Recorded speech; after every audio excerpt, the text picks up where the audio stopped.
दोस्तों, आज हम बात करेंगे ईरान और अमेरिका के बीच चल रहे युद्ध की।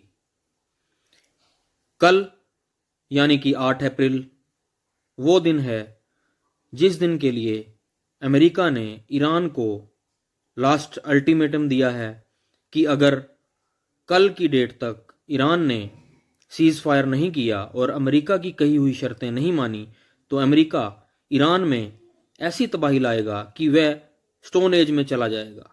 अमेरिका कह रहा है कि वह ईरान में इतनी ज़्यादा बम्बार्डमेंट करेगा कि वहाँ के एनर्जी प्लांट्स को उड़ा दिया जाएगा, वहाँ के ब्रिजेस को ख़त्म कर दिया जाएगा, वहाँ के सिविल इंफ्रास्ट्रक्चर को भी ख़त्म कर दिया जाएगा, ताकि ईरान अंधकार के गर्त में चला जाए और पाषाण युग में चला जाए, ताकि वहाँ पर आने वाले कई वर्षों तक कोई तरक्की ना हो पाए और वह उसी में उलझ कर रह जाए, जिसे अमेरिका स्टोन एज भी कहता है।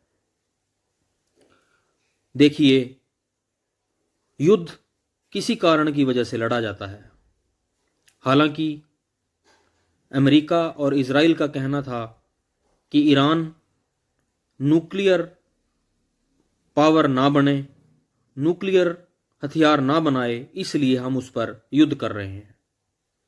न्यूक्लियर संयंत्रों को नुकसान पहुंचाना एक हद तक जायज़ था, लेकिन अब अमेरिका बात कर रहा है एक ऐसे इंफ्रास्ट्रक्चर को उड़ाने की जिसके बेस पर सारी पॉपुलेशन डिपेंड होती है, जिसके ऊपर सारी दुनिया चलती है, वहाँ के लोग चलते हैं। अमेरिका अब उस इंफ्रास्ट्रक्चर को ही उड़ाने की बातें कर रहा है। जब बात ईगो पर आ जाए, दिमाग में सनक भर जाए, तो ऐसे बयान दिए जाते हैं और ऐसे एक्शन लिए जाते हैं। अमेरिका, जिसे सारी दुनिया एक समझदार देश के रूप में मानती थी कि यह देश सिर्फ गलत सत्ताओं को उखाड़ कर फेंकता है, उग्रवादियों के अगेंस्ट एक्शन लेता है, गलत लोगों के अगेंस्ट एक्शन लेता है, लेकिन यह सिविलियंस को नुकसान नहीं पहुंचाता। लेकिन अमेरिका ने इस बात को भी गलत साबित कर दिया है। इस बार तो अमेरिका उस हद तक चला गया है कि वह दुनिया को इंटरनेशनल लेवल पर सिर्फ यह दिखाना चाहता है कि वह इस युद्ध में ईरान से जीत गया है। उस जीत को दर्शाने के लिए अमेरिका को कोई फर्क नहीं पड़ रहा कि कोई मरता रहे, लेकिन मैंने अपनी सुपीरियरिटी इस दुनिया को दिखानी है। इस सनकीपन की वजह से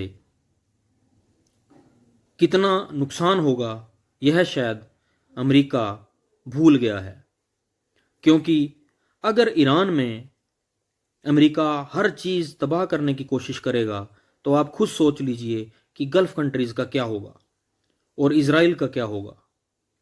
क्योंकि आपने यह बात सुनी भी होगी कि जब कोई शेर घायल हो जाता है तो वह और भी ज़्यादा खतरनाक हो जाता है, फिर उसे अपनी मौत का भय नहीं रहता और वह शिकारी को शिकार बना लेता है।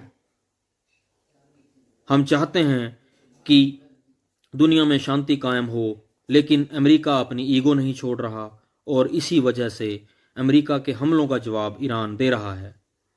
देखिए कल क्या होता है, लेकिन जो हो रहा है वह दुनिया के लिए बिल्कुल भी सही नहीं है।